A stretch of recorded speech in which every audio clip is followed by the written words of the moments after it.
Hello दोस्तों, ड्रामे के स्टार्ट में हमें बताते हैं कि कैसे ये दोनों ऐसे हाथ पकड़ते हुए ही स्कूल को याद करते हुए सीधा स्कूल ही पहुंच जाते हैं, जो कि अब बिल्कुल सुमसाम हो चुका है, और अपनी सभी पुरानी मेमोरीज को ताज़ा कर लेते हैं, जिस सब से म्यू म्यू बहुत ही ज़्यादा खुश थी और स्कूल का हर एक कोना याद कर रहे थे और सीधा अपना क्लासरूम देखने पहुंच जाते हैं, जहां म्यू म्यू बताती है कि वो हमेशा अपनी सीट से खिड़की के बाहर ryusuke को सॉकर खेलता हुआ देखा करती थी। और वहीं प्लेग्राउंड में आकर प्लांट्स को देखते हुए ryusuke बताता है और तुम यहाँ पर अपने प्लांट्स को ग्रो कर कर उनसे बातें भी किया करती थी। कमाल है, म्यू म्यू को ये सब कुछ याद है, वो तो समझ में आता है, बट ryusuke को ये सब कुछ क्यों याद है? क्या इसका जवाब है किसी के पास? और ये देखो, टहलते टहलते ये लोग अपने बास्केटबॉल कोर्ट में पहुंच जाते हैं और बस ryusuke को ऐसे देख म्यू म्यू को अपनी टेरेस वाली मीटिंग याद आ जाती है और वो और भी ज़्यादा डेस्परेट हो जाती है ये जानने के लिए कि आखिरकार ryusuke ने उसे वो गिफ्ट क्यों दिया था। सो वो फाइनली हिम्मत कर उससे पूछ लेती है, जो सुन यहाँ ryusuke तो बहुत ही ज़्यादा खुश होने लगा था और उससे थैंक यू कर रहा था कि उसे अभी तक वो बात याद है। उसे तो लगा वो भूल गई होगी। जहाँ ryusuke रिवील करता है कि वो एक पनिशमेंट गेम थी उसके लिए। एक्चुअली में वो गेम हार गया था, तो उसके फ्रेंड्स ने उसे फोर्स किया था कि वो एक लड़की को ढूंढे और उसे गिफ्ट दे और उसे अपनी फीलिंग्स कन्फेस करे, बट वो ऐसे ही किसी का मजाक नहीं बनाना चाहता था। सो वो जैसे कि म्यू म्यू से बात करता रहता था, तो उसने सोचा क्यों ना म्यू म्यू को ही कन्फेस कर दिया जाए। आखिरकार म्यू म्यू इतनी अच्छी लड़की है, वो समझ जाएगी। बट यहाँ ये सब कुछ सुन यहाँ म्यू म्यू का तो मूड ऑफ होने लगा था। आखिरकार उसने क्या सोचा था और क्या हो रहा है उसके साथ। तो म्यू म्यू कहती है, फिर क्या हुआ, क्या तुम अपनी पनिशमेंट गेम जीते? तो यहाँ ryusuke बताता है कि नहीं, तुम्हारे ऐसे मुझे रिजेक्ट करने के बाद में हिम्मत ही नहीं बची थी कि वो किसी और से पूछे, और वो हार गया था।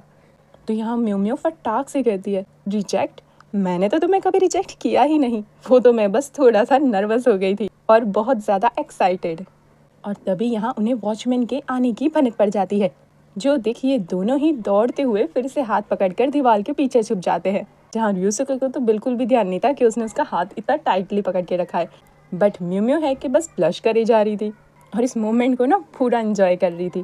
बट ये क्या, यहाँ इस घंटी प्रसाद वॉचमैन ने तो डोर लॉक कर दिया था। जो जब देख यहाँ ये दोनों ही अपना सर पीटने लगे थे कि अब ये कौन सी मुसीबत में फंस गए हैं। सो यार ryusuke अभी तक यही सोच रहा था कि म्यू म्यू ने उसे रिजेक्ट कर दिया है। बोलो, जो लड़की इसके प्यार में डूब डूब के 7 जन्मों तक चली गई है, इसे लगता है उसने इसे रिजेक्ट कर दिया होगा। वाओ। और ये दोनों ऐसे ही रात तक यहीं फंसे रह जाते हैं, जहाँ ryusuke को तो म्यू म्यू की टेंशन हो रही थी और यहाँ म्यू म्यू है कि बस यही सब सोचे जा रही थी कि ये सब कुछ एकदम ड्रामा की तरह हो रहा है। क्या ये ड्रामा में जैसे हीरो हीरोइन को किस करता है वैसे उसे भी किस करेगा? देखो तो इसकी ख्वाहिशों का पिटारा है कि बंद ही नहीं हो रहा। और ये सचमुच में ऐसा इमेजिन करने लगती है कि हाँ, ryusuke इसे किस कर रहा है, और वो ना किस वाला मुंह भी बना लेती है। लेकिन ये देखो यहाँ पे तो इसी का मुंह बन जाता है, क्योंकि ryusuke तो मस्त चिल बैठा हुआ था और म्यू म्यू को ऐसे देख वो अपना जैकेट भी उसे उड़ाता है। जो सब देख यहाँ म्यू म्यू को तो विश्वास ही नहीं हो रहा था कि ये सचमुच में ऐसा हो रहा है या वो फिर से इमेजिन कर रही है। सो वो यहाँ अपने गालों को ना पिंच करने लगी थी, जो देख कर ना यहाँ ryusuke बस उसी को देखे जा रहा था। आखिरकार वो इतनी क्यूट लग रही थी, बेचारा अपने दिल को संभाले भी तो कैसे संभाले। और वहीं यहाँ उन्हें बचाने के लिए कोई दौड़ा दौड़ा आ रहा था, जो देखिए दोनों ही उसे देखने चलते हैं, जहाँ हमें पता चलता है कि ये तो हारुका है। जो देख यहाँ म्यू म्यू तो शॉक थी, आखिरकार ये डेविल सिस्टर यहाँ तक कैसे पहुँच गई। तो यहाँ वो बताती है कि उसने ना म्यू म्यू के फ़ोन में ट्रैकर डिवाइस लगा रखा है। और ये सुन यहाँ म्यू म्यू का तो मुँह ही बन जाता है कि उसकी छोटी बहन ने उसके फ़ोन में ट्रैकर लगाया है, उसे पता भी नहीं है। और यहाँ हारुका ryusuke से चिपकने लगी थी। आखिरकार वो इतनी देर से उससे दूर थी और उसने उसे बहुत मिस किया, और वो ये सब कुछ म्यू म्यू को ही दिखाई जा रही थी। जो सब देख यहाँ म्यू म्यू को थोड़ा थोड़ा तो अंदाज़ा होने लगा था कि यहाँ हारुका ना बिल्कुल भी हार नहीं मानने वाली है। और यहाँ हारुका कहती है कि वो किसी को भी ryusuke को उससे दूर नहीं करने देगी। जो सब कुछ वो यहाँ म्यू म्यू को सुनाने के लिए कर रही थी, और म्यू म्यू भी ये सब कुछ बहुत अच्छे से समझ रही थी और शौक थी आखिरकार वो अब क्या करेगी। और वो यही सब बात अपने कलीग को बताती है, जो ना पूरी तरीके से हारुका की तरफ था, क्योंकि वो तो पूरी फीलिंग ले रहा था कि आखिरकार हारुका उस ryusuke को जीतने के लिए क्या क्या नहीं कर सकती, और दूसरी तरफ हमारी बेचारी भोली भाली सी म्यू म्यू, वो क्या ही करेगी। तो यहाँ म्यू म्यू कहती है, क्यों, वो ऐसा भी क्या कर सकती है? तो यहाँ कलीग कहता है कि वो क्या नहीं कर सकती, उसके पास एक अट्रैक्टिव बॉडी है, फैशन है, और सबसे मेन पावर उसके पास लड़कों को सिड्यूस करने का तरीका है। और कहीं उसने उसकी दुखती रक्त को पकड़ लिया तो। और तभी यहाँ पीछे से रियोसुके की एक्स पहुंच चुकी थी फ्लावर लेने, जिसको देख यहाँ म्यूम्यू का तो मुंह ही बन जाता है कि आखिरकार ये यहाँ क्या कर रही है। बट वो यहाँ सिर्फ फ्लावर लेने नहीं आई थी, वो यहाँ म्यूम्यू को भटकाने आई थी और उससे कहती है कि रियोसुके तो जानबूझकर उसके पीछे आता है। वो कभी रियोसुके को अपने पीछे नहीं बुलाती और असल में रियोसुके को वो चाहिए जो एक लड़का और लड़की के बीच में होता है। पता नहीं यार, ऐसी उठपटांग बातें कर रही थी। अब मैं इसके डिटेल में नहीं जाऊंगी। जो सब बातें ना यहाँ म्यूम्यू के तो ऊपर से चली जाती है कि ऐसा भी क्या होता है, और वो सीधा घर आकर यही सब बातें हारुका को बताती है। और वहीं दूसरी तरफ रियोसुके का कलीग उसे बताता है कि अब वो परमानेंट हो चुका है। एक्चुअली यहाँ ना इस रेस्टोरेंट की एक और नई ब्रांच शुरू हुई है। जो सब सुन वो यहाँ बहुत खुश होता है, बट साथ ही साथ सैड भी था कि पता नहीं वो ब्रांच कहाँ होगी और उसके लिए उसे कहीं म्यूम्यू से दूर ही ना जाना पड़े।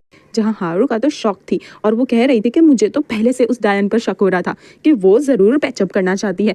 आखिरकार रियोचिन है ही इतना अच्छा बंदा। और तभी यहाँ पीछे से इन दोनों का ये लटका हुआ फेस देखकर रियोसुके भी पहुंच जाता है और इस बार म्यूम्यू उसे बताती है कि तुम्हारी एक्स गर्लफ्रेंड मुझे देखने मेरे फ्लावर शॉप आई थी। जो सब सुन यहाँ रियोसुके बहुत ही ज्यादा शॉक हो जाता है और वो तुरंत उसे कॉल लगाता है, जहाँ वो अगेन रियोसुके का फायदा उठाना चाह रही थी और उसके सामने बहुत ही ज्यादा भोली भाली बनते हुए उसे मिलना चाह रही थी क्योंकि वो उसे बहुत ज्यादा मिस कर रही है। बट यहाँ रियोसुके तो डायरेक्टली उसे मना कर देता है कि अब वो किसी भी सूरत पे उसके पास नहीं आएगा और वो उसे बता देता है कि उसके दिल में पहले से ही कोई है। जो सब सुन यहाँ ये एक्स गर्लफ्रेंड का तो मुंह ही बन जाता है, बट फिर भी वो अपनी बातों से बाज नहीं आती और उससे कहती है क्या वो सब कुछ दे सकती है तुम्हें, जो भी तुम्हें चाहिए। देखो तो इसकी बातें कहाँ पे जा रही है। जहाँ रियोसुके उसे कहता है कि तुम उसकी चिंता मत करो, तो यहाँ वो एक्स गर्लफ्रेंड उसे कहती है क्या ये सब कुछ उस फ्लावर गर्ल की वजह से है। तो यहाँ रियोसुके उसे कहता है कि तुम प्लीज अपने पति पर ध्यान दो, मेरी लाइफ में घुसने की कोशिश ना करो।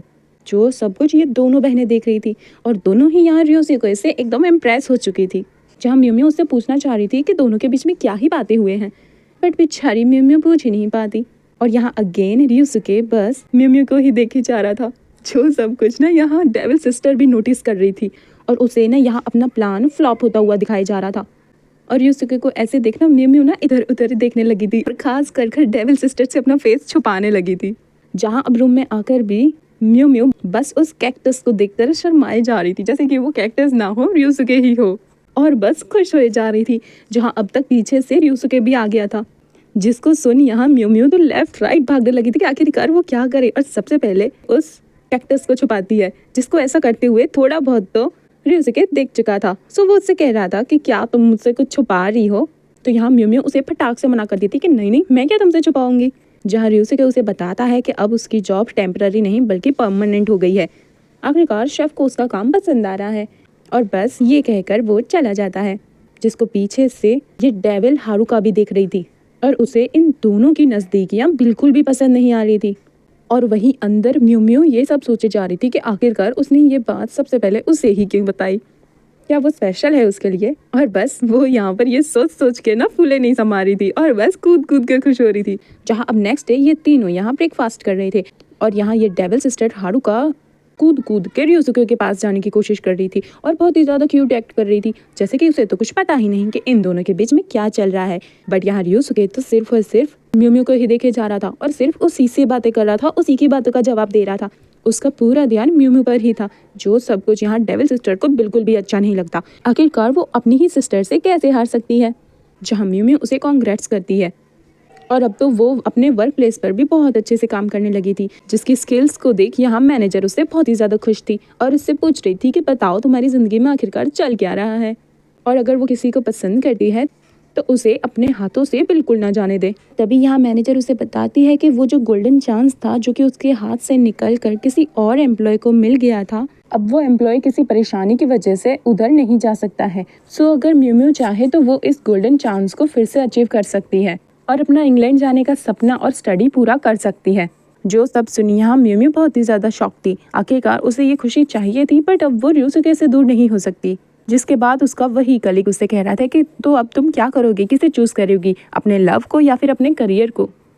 और वहीं हारुका अपनी इन चुड़ैलों के साथ डोल रही थी और ये चुड़ैलें उससे पूछ रही थी कि अब वो क्या करेगी, कि रियोसुके तो उसे कोई भाव ही नहीं दे रहा है। तो यहाँ हारुका कहती है कि भाव दे या ना दे, उसके पास में मैं कोई ऑप्शन छोड़ूंगी ही नहीं। जहाँ ये चुड़ैल पूछ रही थी क्या उसकी लव राइवल उसके आसपास ही रहती है क्या, और क्या वो उसके जितनी सुंदर है।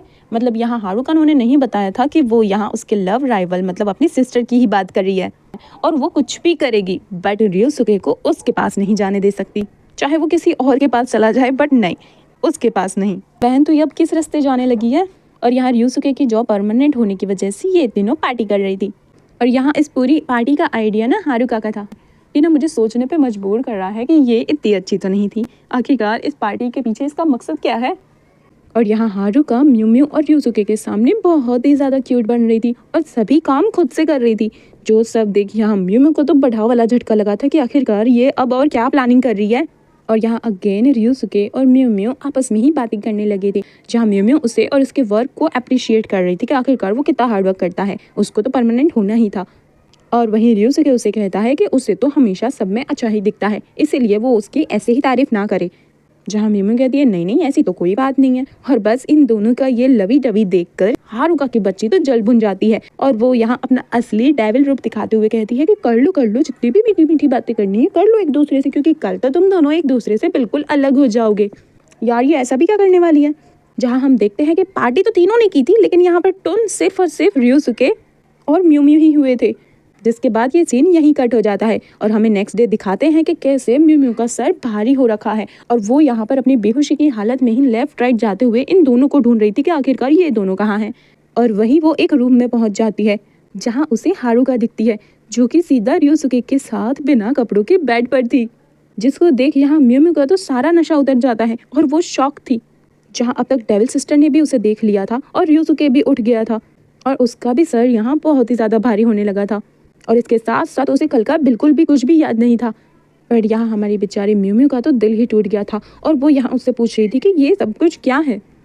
तो यहाँ रियोसुके बताता है कि क्या क्या है। जो सब सुन यहाँ हारुका तो सीधा उसे गले लगा लेती है और कहती है कि कल की रात उसे बहुत मज़ा आया और इतना मज़ा उससे पहले कभी नहीं आया। जो सब देख यहाँ म्यू म्यू का तो दिल ही टूट जाता है और वो यहाँ उस पर गुस्साते हुए निकल लेती है।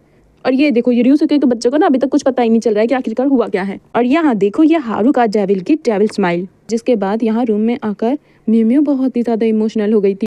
उसने सपने में भी नहीं सोचा था कि हारुका इस हद तक जा सकती है और रियोसुके उसके साथ ऐसा करेगा। और वो बार बार यहाँ अपने कैक्टस को ही देखे जा रही थी, जैसे कि उससे सवाल कर रही थी कि उसने उसके साथ ऐसा क्यों किया, और बार बार कहे जा रही थी कि वो दोनों बहुत बुरे हैं। और आखिरकार डेविल सिस्टर अपना प्लान में कामयाब रही, उसने रियोसुके को उससे दूर कर ही लिया और वो कुछ नहीं कर पाई। तो अब क्या, म्यू म्यू ने हार मान ली है और अब रियोसुके और म्यू म्यू का कुछ नहीं हो सकता। यार ये डेविल सिस्टर ना कुछ ज़्यादा ही तेज़ है, किसने सोचा था कि वो ऐसा भी कुछ कर सकती है। अब समझ में आया म्यू म्यू उसे डेविल क्यों कहती है। सो अब आगे क्या होगा ये देखेंगे नेक्स्ट एपिसोड में। तब तक के लिए मेरा वेट कीजिएगा और अपना ध्यान रखिएगा, और मेरी वीडियोज़ को लाइक कमेंट शेयर ज़रूर करना और सब्सक्राइब करना तो मस्ट है। Thanks for watching.